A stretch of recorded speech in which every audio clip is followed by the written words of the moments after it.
like you're shy. I don't know why. Every time we kiss, it gets better every time. Les essais se poursuivent sur automobile.tl où nous avons Alpha Ford chez Jarbo, un autre SUV, le nouveau Ford Kuga. Il y a quelques années, Ford avait beaucoup de succès dans le segment les monospaces avec le C-Max ou le S-Max, mais avec l'engouement pour les SUV, la marque elle a décidé de lancer son premier SUV en Europe. Depuis, c'est un véritable succès pour le modèle en Europe avec 150 000 ventes par an en 2017. D'ailleurs, en 2017, il a subi un restylage où c'est à cette année qu'il a été commercialisé pour la première fois à Tunis. Un Alpha Ford il est proposé en deux finitions, une version 4x2 en boîte manuelle et une version 4x4 en boîte auto. Nous, on a choisi de tester la version 4x2 en boîte manuelle, donc on va les découvrir dans tous ces détails. Sur le plan esthétique, à l'avant, on a une calandre reprise directement du Ford Edge, le gros SUV commercialisé aux États-Unis. On a aussi de nouveaux optiques avec des feux de jour à LED et des phares au xénon. De profil, on a un petit capot légèrement bombé. D'ailleurs, il va atténuer le choc en cas de collision avec un piéton. C'est typiquement un profil de baroudeur avec des protections latérales au niveau des passages de roues, au niveau des portières. On a aussi des barres de toit ou des vitres latérales arrière surteintées. À l'arrière, on a des feux qui viennent s'étirer sur le profil de la carrosserie, une grande lunette arrière, une caméra de recul, le radar de stationnement à l'arrière et une double sortie d'échappement. Les seules différences esthétiques entre les deux versions, c'est les jantes, 17 pouces pour la version 4x2 ou 18 pouces béton pour la version 4x4. Il fait d'ailleurs une autre option, l'ouverture du coffre main libre. En fait, quand les gens charger avec des courses, pas la peine de sortir la clé. Donc tout de suite, on dépose les courses. C'est vraiment très pratique. On passe à l'intérieur. On a une planche de bord typiquement Ford avec des aérateurs positionnés à la verticale. On a aussi un écran tactile 8 pouces qui a permis de supprimer les boutons superflus. Une climatisation automatique bizone. On a le levier de vitesse qui est positionné sur la planche de bord et un frein à main électronique. Ça permet de libérer des espaces de rangement pour les occupants. Un des points forts de Ford Kuga, c'est sa connectivité. Il embarque désormais le système 5.3, beaucoup plus rapide et plus simple. Il y fait Apple CarPlay ou Android Auto, ou fait un GPS avec cartographie tunisienne préchargée. Le système 5.3 peut être commandé de manière vocale. Il est associé à 9 haut-parleurs fournis par Sony avec une très belle qualité de son.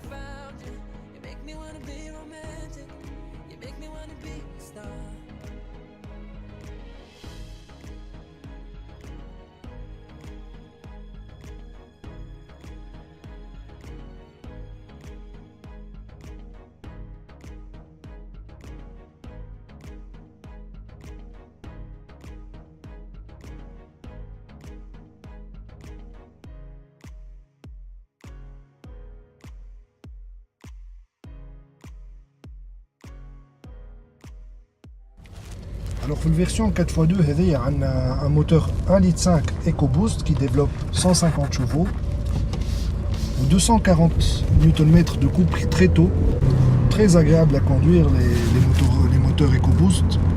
D'ailleurs, ils ont été récompensés à maintes reprises pour leur performance et leur efficience. La version elle consomme 6 litres 2 pour 100 km en moyenne. Donc pour un SUV de son gabarit, elle ne consomme pas beaucoup. On a aussi le système Start and Stop qui permet d'économiser du carburant, ou la régénération aussi de l'énergie au freinage. Alors qui m'a connu comme un des points forts de cette nouvelle Ford Kuga, c'est le système 5.3. D'ailleurs, on a une cartographie tunisienne. Nous, par exemple, on configure un itinéraire, une nouvelle route. Là où j'ai une adresse en particulier, là où j'ai par exemple une station de service. Donc il y a une station totale, rue de l'énergie solaire, Chargué 1, à 11 km. Donc on sélectionne l'adresse comme destination et le GPS calcule la route. Start navigation et voilà. After 30 meters, enter the roundabout and take the second exit. Bon, le système il est configuré pour fonctionner en anglais, mais bien sûr on peut changer la langue. En français. Ce qui est à souligner, c'est que la cartographie, elle a été fournie par Ford au niveau international. Ce n'est pas une cartographie, elle est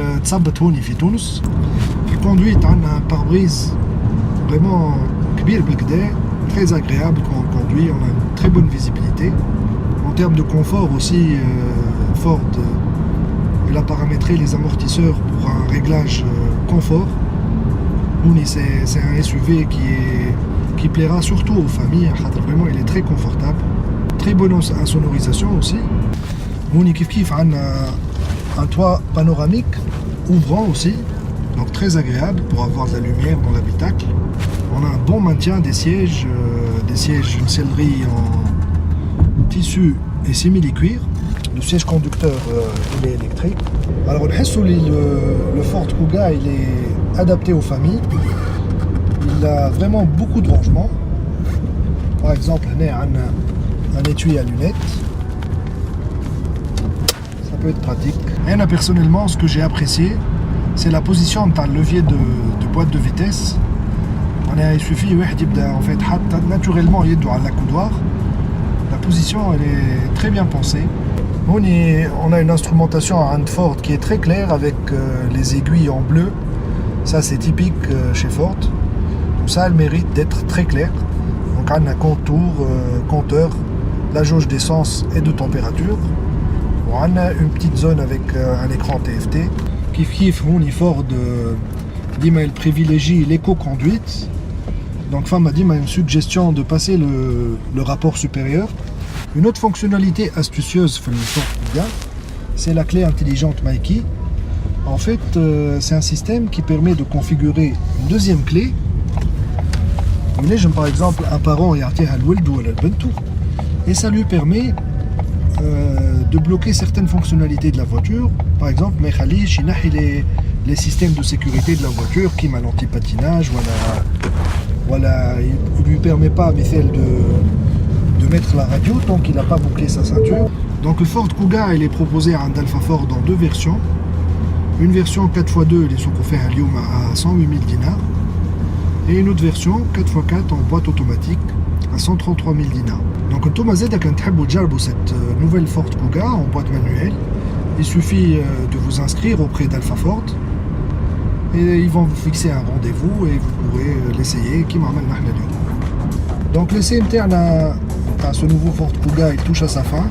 À très bientôt dans d'autres essais sur automobile.tv.